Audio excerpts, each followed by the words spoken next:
This is Get Uncomfortable, the podcast where we talk race, politics, religion, and all the things with me, Adam Smith. You may remember the 1980s movie Highlander that chronicled the life of Connor MacLeod, a Scottish immortal who navigated historical events, love, and sword fights with other immortals seeking to decapitate him, taking his power while exclaiming, "There can be only one." Although the story is fiction, it plays out in reality in professional spaces in the lived realities of Black professionals. Today, we're joined by Dr. Isaac Carter, who, for over 2 decades, has steered change management for profit and not-for-profit sectors. He is the founder of Coaching Imperative, a firm dedicated to helping leaders, teams, and organizations achieve their goals by creating dynamic and collaborative cultures that promote individual and institutional well-being, cultural awareness, and empathetic relationships. Isaac, welcome. Let's get uncomfortable, man. Happy New Year. Happy New Year to you. Thank you for having me. I'm glad we were able to make this happen. Yeah, I appreciate you making the time. I wanted to let's level set by you talking about, level set your work for us. Talk about the work that you currently are doing, the work you've done in the past, the work you're doing now, and the work you're looking to do in the future. Yeah, well, so to be brief, I basically have been in higher education and little nonprofit stints on the nonprofit side of being on the boards, being a chief of staff, working grassroots politics, issues like voting, gentrification, policing, those kind of things, or things that keep me interested and kind of help keep me grounded with who I am as a person and how I grew up. St. Louis, Missouri originally.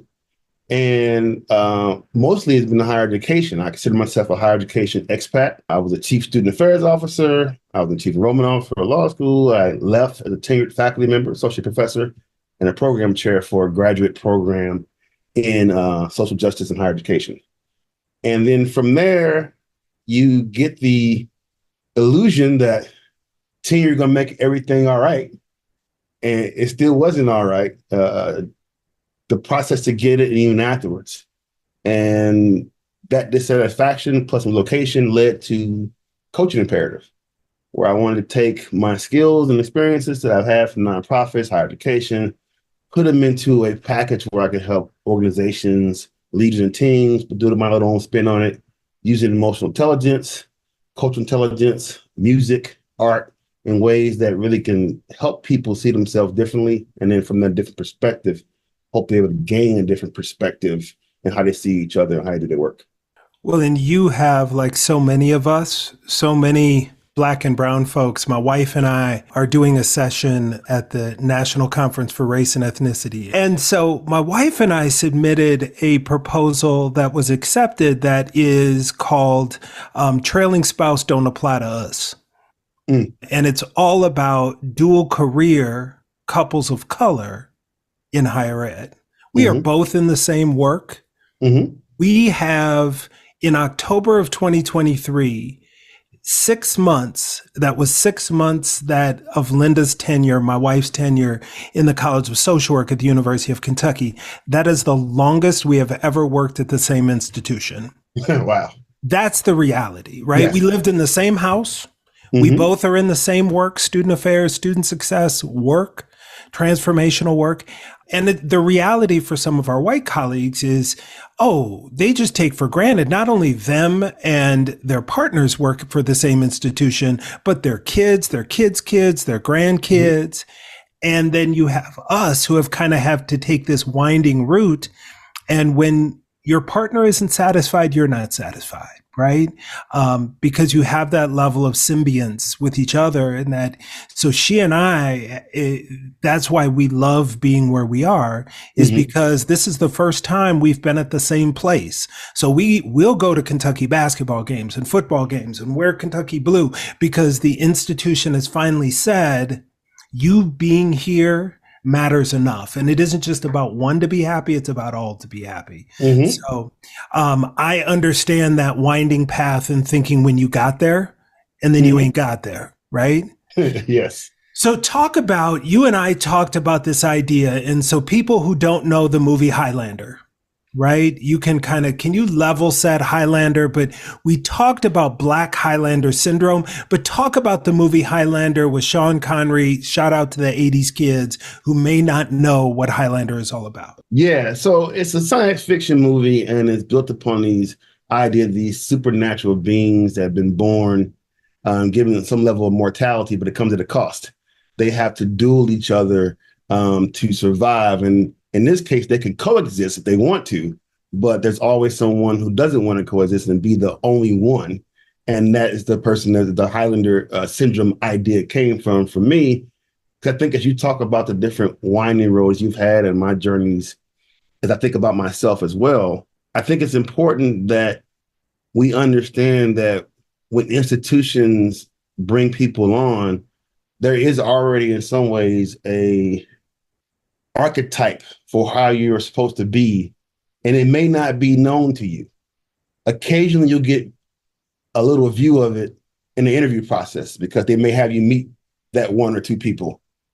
And then at some point they come tell you about what that campus is and how they've been there and how they survived. But part of that survival becomes distance is created if you decide you want to do something else. If you decide you want to, not saying they weren't resisting the dominant dialogue, or not saying they weren't active in trying to make things better, but if you choose a different path than the one that's accepted, then you butt up against the heads of not only the institution, but those who always have been there, and those Black people who have done their work, and they have definitely carried their torch, sometimes getting to a point where they're offended at your movements and actions on the campus because you're not doing them in the way that they would want them to be done or the way they feel they should be done. Well, and in the movie, the way it is these folks are immortal, but they're literally dueling with swords. And it follows Connor McLeod, who's the Highlander, and it follows him through his entire life. And he lives through wars and love and all of these things and crazy, crazy head chopping off, because that's the only way you can kill immortal is you have to chop off their head. And then the first thing the Highlander says, or the other immortal says, is there can be only one, right? Yeah. And this idea that then the power, that's the part of when you gave me this piece and why I wanted to talk about it, because they have to yell, there can be only one, right? And they are already above the regular mortals. But they are navigating through them with this idea of we can be only one and there can be only one, and how that mindset impacts us in higher education, and how then what happens is after they cut off the head, the power from the other one enters their body. Yeah. Talk about how the Black experience, misogyny, anti-Blackness, all those pieces feed into these ideals where we feel like, whether it's in higher ed or anywhere, that we have to fight each other because there can be only one at the table. Yeah, I think the sad part is, I think if you look at the history of the African and enslaved African in the United States and how it's gotten its freedom, and freedom, I'll use that word loosely, it has been through these stages of literally battle. I mean, still to date, the Civil War is the most casualties in any war in U.S. history.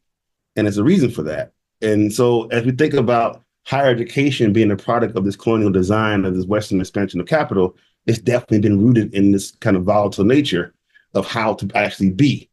And so when we think about what you just were offering up as we think about our campuses and as Black people on the campuses trying to make different movements to expand options for students to help them matriculate and hopefully help them graduate with not only a degree, but a sense of who they are and not trying to have to be an imposter or feel like an imposter. They can be the authentic selves. That journey takes people on a different path. And I think what you've seen, I think when you look at 2012, look at higher education, looking at Black Lives Matter, looking at the expansion of other kind of movements, women's rights movement, LGBT movement, young people on campuses are being outright and vocal about what they want. And I'm very much in part helping students do that. That was part of what I felt my job was to do. Whether it was not in the actual job description, that was my job. If I had some knowledge and skills, then definitely do that. And in my experience, I've actually made courses out of it or weekend retreats where we teach students organizing and we teach students how to have campaigns. The backlash is that those things have to find someone to take out to figure out who is helping people in this way organize, who are those people, and why aren't they doing it like Steven in Django instead of Nat Turner. And that's graphic, but in terms of look at the social depth, in terms of Blackness and anti-Blackness and Black misandry, and how many careers have been ruined or stopped out because of an inability to be able to be authentic, it's a serious thing. And when we look at the matriculation rates, particularly Black men in school, and we keep saying that we have to have role models for them, well, who wants to stay and be a role model for them when they're constantly being under siege themselves? Right. Well, and I remember I was talking to a group of students. We do these campus-wide registration events, and students were just kind of walking by. And at some point, I kind of have a rule. If you're Black, you ain't walking by me. Like, you going to speak, you going to say hello, we're going to check your schedule, we're going to make sure you're good. Because your auntie, your grandmother, somebody in your family would say, you don't see many of that kind of brother. Let's make sure. And so these two brothers were just like, nah, man, I'm good. We're good. We're good. I said, that's how I know you ain't good. Because I'm 50 and I'm not good. How you going to say you're good? You're not good. And finally, this is what got them to stop, Doc, is I said to them, hey, let me just ask you one question. Is it hard being Black at a PWI? Like, shit, yeah, it's hard. I said, yeah. How hard do you think it is being Black faculty and staff at a PWI? And they was like, oh, yeah. And I said, so I and my colleagues work in a place of trauma 100% for a reason to lessen your trauma. And you won't effing stop? And they was like, bruh, my bad. We wasn't thinking. I said, you're so used to not seeing me that you don't see me. Why do you think I'm here? So talk a little bit about how what you're talking about with my background in theology, it sounds like a calling to me. Black folks that choose to work in higher ed spaces, I haven't met many of us that aren't doing that because of some higher purpose or calling. Oh, yeah. Right? We're choosing to work in places so we can break the wheel. We'll go now we're going to go from another science fiction. Yeah. Now we're going to go to Game of Thrones. But we're trying to break the wheel, right? And so part of the reason why we aren't accepted in those spaces is because the called are never accepted in the spaces. Our job is to push for the people and to push against the processes that have done harm. So talk a little bit about how those spaces create a culture to where we feel like I can be the only one, just like I'm going to be the HNIC, or just like Stephen and Django, or the house Negro and the field Negro. Yeah. I think part of it is that in our own communities, we have in some ways stepped away from the idea that when they see people who are educated, I'm going to say this about Blackness, that when people encounter Black people on campus, it's like, oh, I mean, us 50-year-olds, that somehow we not Black no more because we here and they're there. But they're there though. But they still gonna tell you, how black you are. And for me, being a big fan of the feminist movement and that's being very much core to my beliefs, like Harriet Tubman, Ida B. Wells, the things they did in terms of actually helping free people, their minds, also bringing attention to things that were outside the scope of what people might actually think was important. And in my way, what I do is that's how I created my hip hop course when I started out early on in higher education. I created a hip hop course as a call to all those youth, to all those people who said, hey, they walk by me on campus. I say, what's up? They don't do the nod. I'm getting mad and frustrated, but I'll see them at first day in class. And at first day of class, we could just say hip hop is this Black experience. And what it's built on is community. So it doesn't matter that I'm the professor and you're the student. We're here to have a shared experience together. And we all have things that can help each other maintain ourselves in this place. And I tell them, I appreciate it when you come by my office just to say what's up. I appreciate it when you ask me, do you want to play whatever 2K or whatever came out? I appreciate it when you give me personal invites. Do you want to come see the sporting games? Or, hey, do you want to do an intramural team? Or do you want to support? That's how the community gets created. But the thing that you were talking about that is very frustrating, what has been frustrating, is that for my 25 years on campus, no one ever mistaked me for a professor, first off. I'm talking about students, family, and other people. I'm always, what team do I coach? That's what I got to be. Then somehow they won't say it. Where do I cook? And until some racial lines have changed, it used to be, did you work in the grounds? What grass do you cut? Yes. Yeah. Yeah. And that is what people are walking into. So you think if it's families and students and other people coming to campus and they see Black people and they think, especially a Black male, and they can only think of this one thing, what does that say about society before they got there? And it just really demonstrates the difficult task you have to be like, hey, you need to see all of me. And not because I want to be seen, I want to be here to be a resource for you because I want you to hear, because this is my mission. Right. I went to a PWI. Right. And in my first semester, my friends got their car blown up by what we think of, let's say KKK, neo-Nazi, whatever, and saying, we don't want to see you in our neighborhood. It's outside the suburbs of Chicago. So my first experience, I come from St. Louis, all Black community. I go to this PWI, I'm on the team, and two of my teammates get their car blown up for who they went out with. And then that led for me to help and my peers to say we wanted a multicultural affairs director. This is in the early 90s. And we got a multicultural affairs director. And while I love my parents, my mom and dad are block unit, civil rights people, 100%. But my college time could not be more defined by Mr. Richard Hazley, who was the person that we had hired to be the multicultural affairs director, because he was the first person to help me think about being a student affairs professional as an organizer. And how can you bring people to a campus and organize them so they can not only get their goals met, but we can support each other in the community to make sure that all of our needs are met. It's interesting on how so many of our stories run parallel to each other, right?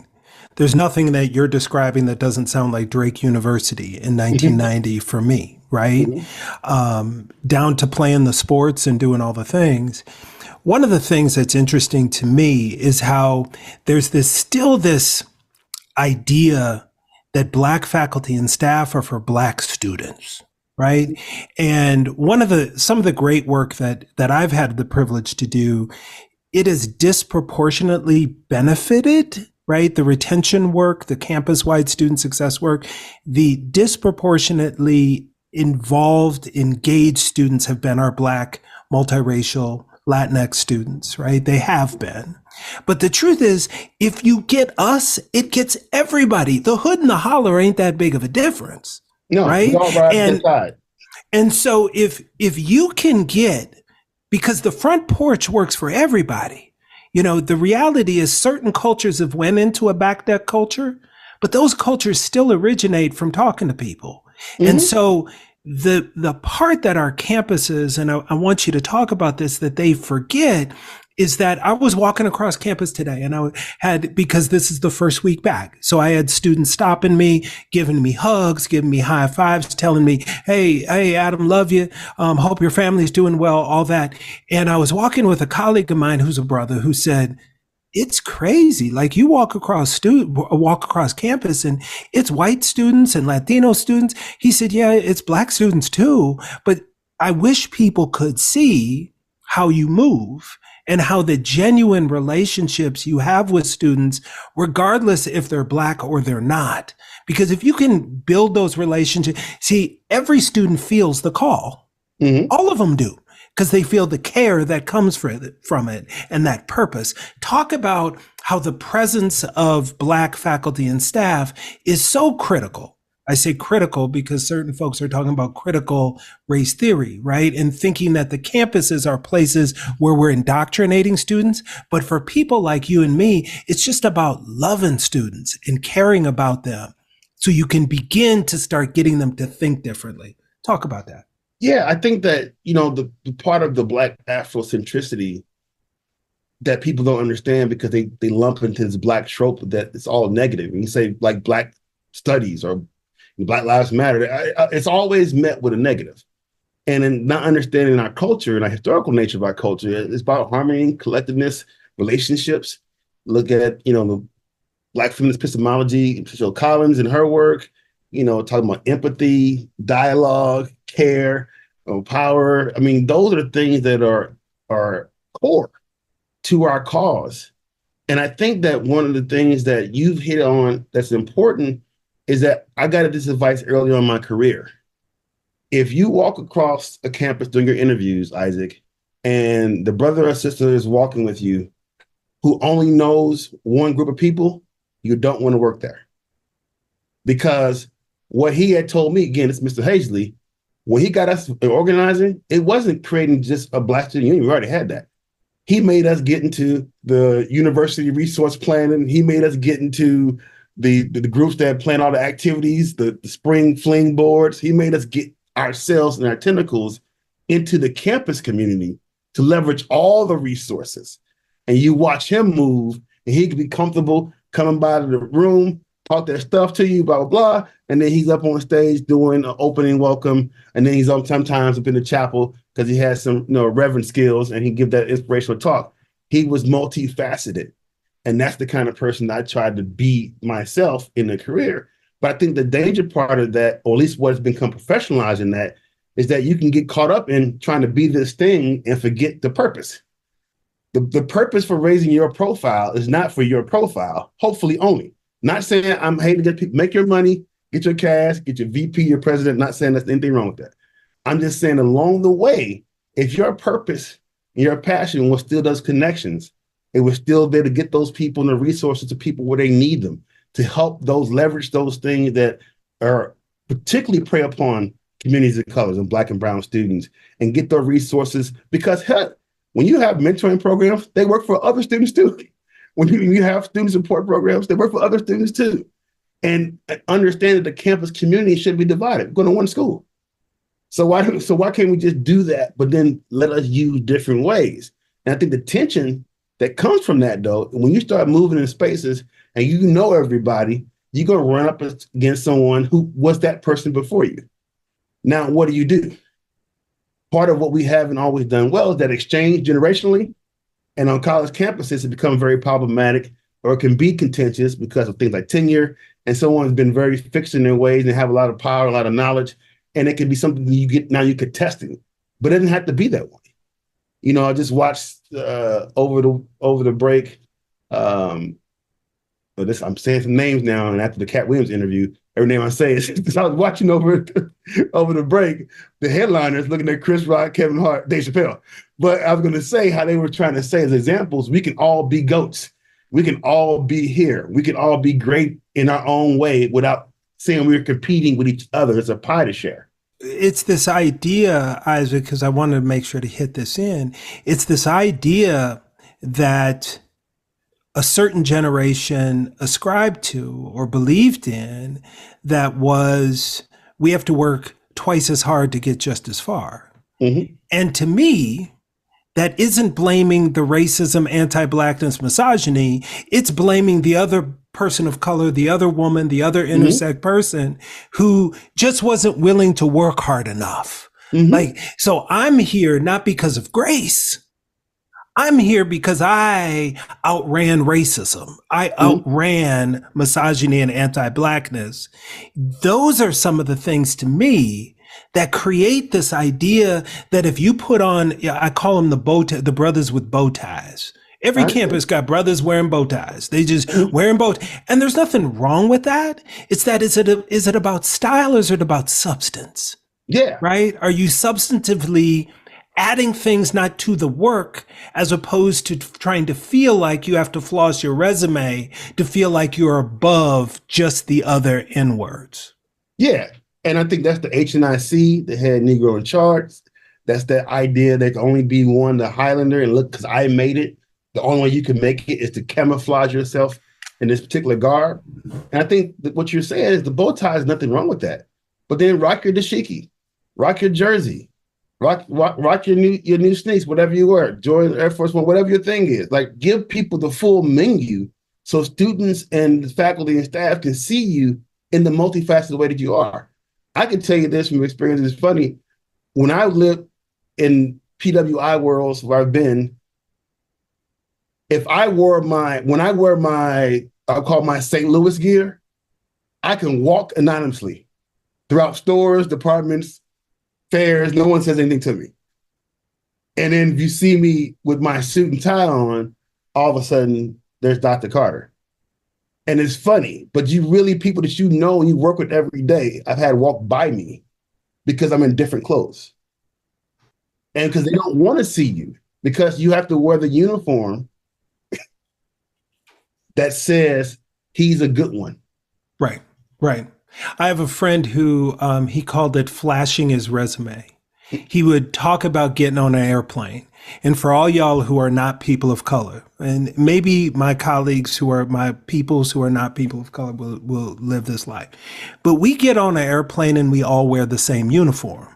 I'm gonna wear some sneaks and maybe some sweats, a hoodie, some Beats, and some J's.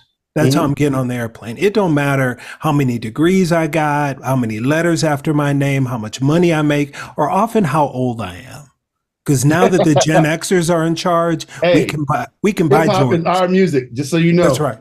So we getting on the airplane, bobbing our head to today. I drove home to Big Daddy Kane today. So this is how we flow. And so this brother would talk about how he would sit next to white people on the plane, and he would purposely pull out his laptop and put it on his lap because he could see. You know how you feel their reaction? Like, oh, I'm a little nervous around him. So he would pull his laptop bag out because his laptop had a sticker from Dartmouth where he got his graduate degree. And forget about what that says about the racism in the bodies of white folks. What is that saying in his body to say, I'm okay? Because I went to, no, you just a Negro with a Dartmouth degree. Let's just say it, right? Yeah. That's those pathologies and those ideas that feed into us. One of the pieces that I wanted you to talk about, because I learned this from an old head when I started community organizing in AmeriCorps back in 1994, God help us. We were at an event where they were the mayor's office was recognizing organizations that contributed. And afterwards, I was sitting with some old heads and I was like, man, that organization didn't do shit. Why are they getting an award? And he said, you know what? That's how you know if you stop doing work for the people, that the power recognizes you. So how does that play out? What advice do you have for Black and brown professionals in higher ed? Because we have to survive. We want to thrive. We want to do all the things, but we all are grounded in the work. And at some point, you ain't going to be loved if you're doing the work of the people. Yeah. I mean, I think in that kind of analogy, it's like, can you get a Grammy and then get a B to Hip Hop Honors? Like, the thing is, we can do both. I just feel like what you said, what comes up in our bodies and how we hold that trauma is that we feel there's only one choice. It is to say I'm from Dartmouth. It is to say I have a doctorate degree. It is to say that I live in this neighborhood. Because if it's not one of those things, if you didn't go to that Ivy League school, if you didn't live in that good neighborhood, if you didn't have that degree, somehow you are just one of who? One of us? Yes, you're one of us still. And even if you don't have a degree, you never went to school, you know your whole family, they still sit in the front punch and say, hey, what's up, college boy? You're back. That's one of us. And we can't forget that that is the whole entirety is us. Trying to make it and get the freedom papers so you can walk freely on the plantation can't be the only goal. If you don't have people, when you, like graduation, if the kid who wasn't supposed to make it, you've helped 3 or 4 times get kicked out and get back in, when his family and their family says thank you, and then later on in life he tells you or she tells you they're doing these things and they go to their family and breaking the chains that will within our own communities, that's the value. Being whatever kind of role you are, getting some kind of award, is what's cool. But the other side of that is like, who are you helping be awarded? Who are you helping get awards? And I think that we sometimes in our communities, because the professionalization of this, we got to show our degrees, show our certificates and whatever. We're not showing ourselves and our multiplicities. That's why it supports the racism on institutions, because they say, see, this is how they have to be. If they don't fit into this, because they're doing, I didn't tell them to do it. They did it themselves. And this is the way my friend Carl or Jerome or Latika or Tanisha, that's the way they act, then they all must act in that way. Because in many times, that's the only really real interaction on a regular basis they're having with a person of color. And I wanted to talk about this because shout out to Dr. Claudine Gray, who I guess she resigned.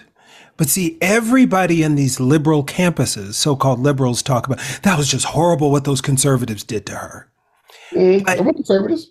You get my point? Let's be honest about that. There was not conservatives.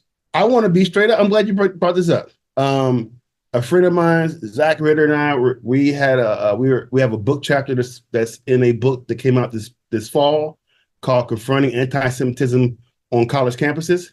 So all those people saying higher education people don't care about anti-Semitism, incorrect. And we were caring about it before the situation happened now. And we have a rich history, if you want to know the history, where we collaborated. And if you want to learn about the history, get the book, get the chapter. But what I will say in that is that we called the chapter, it's loosely called White Supremacy, Kissing Cousins Between Jews and Black Relationships. The same kind of colonial ideas that are Christian-based that were used to subjugate Black people were from the same system that would do for people in the Jewish community. So it's not a fight amongst us, again, adding them to the diversity. They already been in there.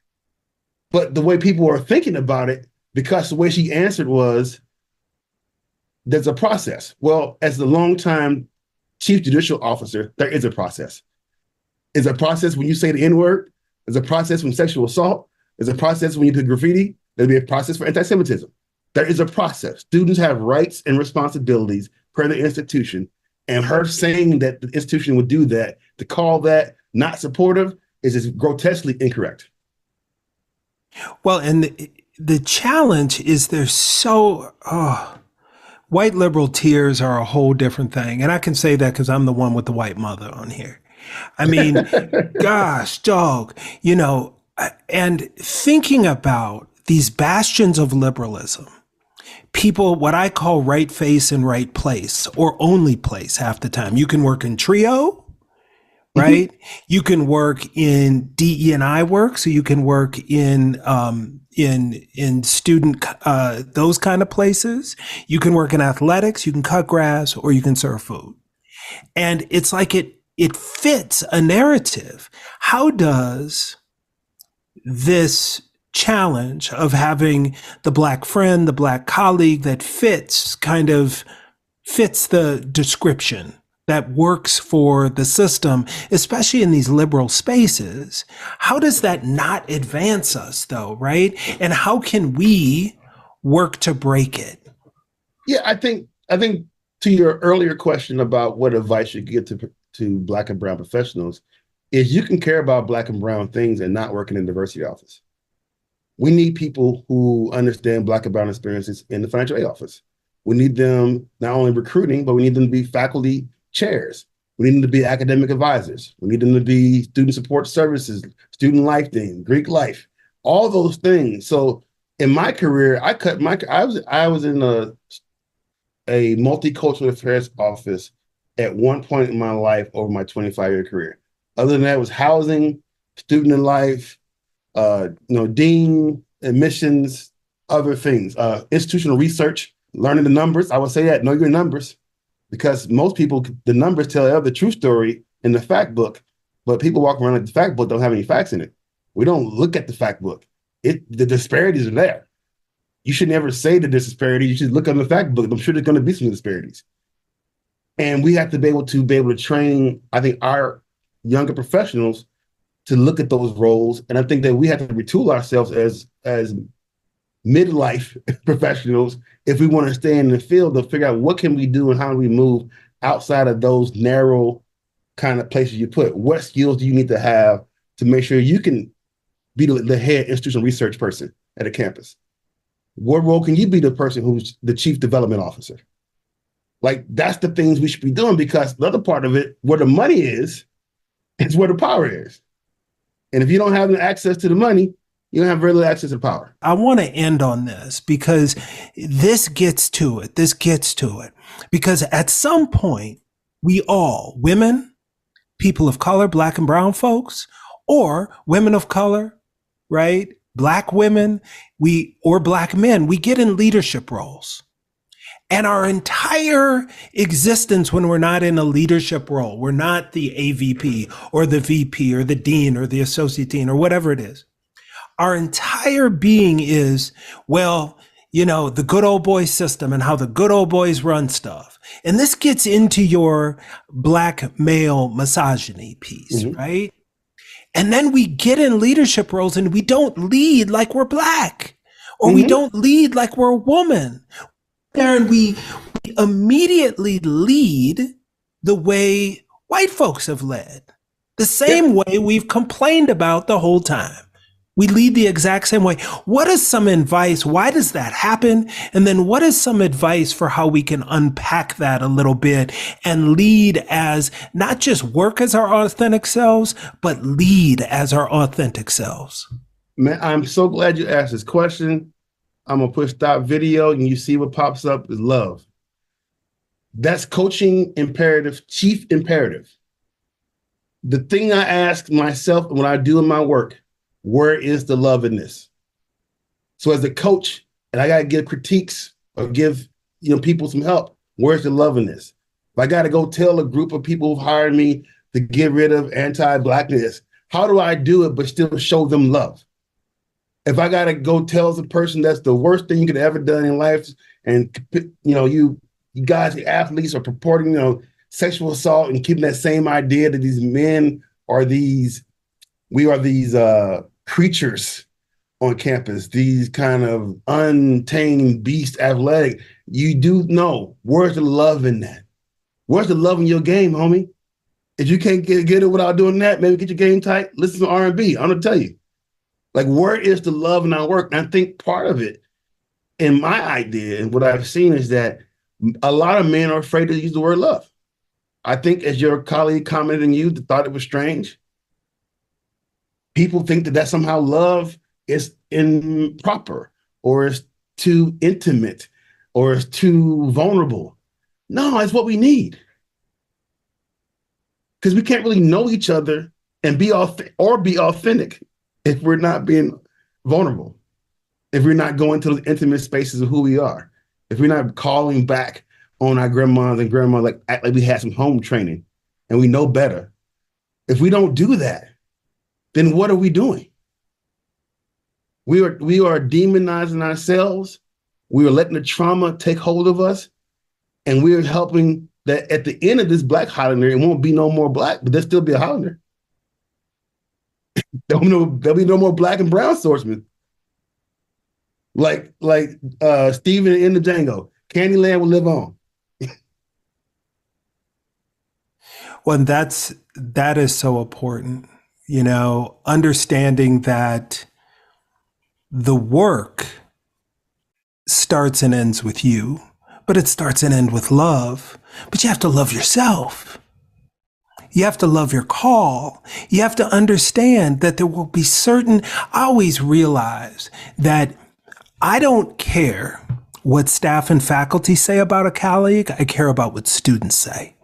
I may not vibe with somebody personally, but if the students say, look, this person, boy, they're cool. They're working in their call because that's who they're there, lack of a better word, to minister to. That's their patient, that's their client, that's their parishioner. And it all starts with being vulnerable enough to love yourself and then first and foremost, love others. Dr. Isaac Carter, thank you so much for sharing your wisdom with us. Please let us know where folks can get in contact with you. How can they get in contact with Coaching Imperative? I thank you very much for the time. This has been a good conversation. I'm looking for us to have many more off channel. Brother. You can get in touch with me at coachingimperative.com. And you can find me very easily there. Also, my name is the best SEO engine ever. ISSAC is how my mother spelled Isaac. So if you type in ISSAC M Carter, there's only one. God mole intentionally. It's me. And you will find me, and I'll be happy to work and partner with you in whatever endeavor you have, as long as we can do it, hopefully with love.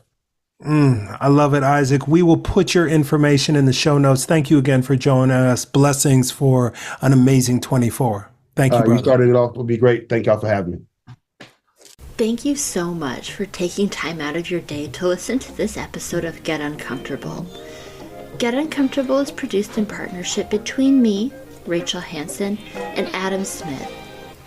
If you want to hear more from Adam, visit his website, hearadamspeak.com, where you can book him to speak at your organization and hear more about what he has to say about what we talk about here on the show. Now, if you want to support the show itself, there are a variety of ways that you can do that.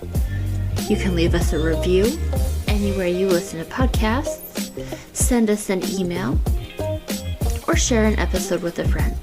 Until next time, stay uncomfortable.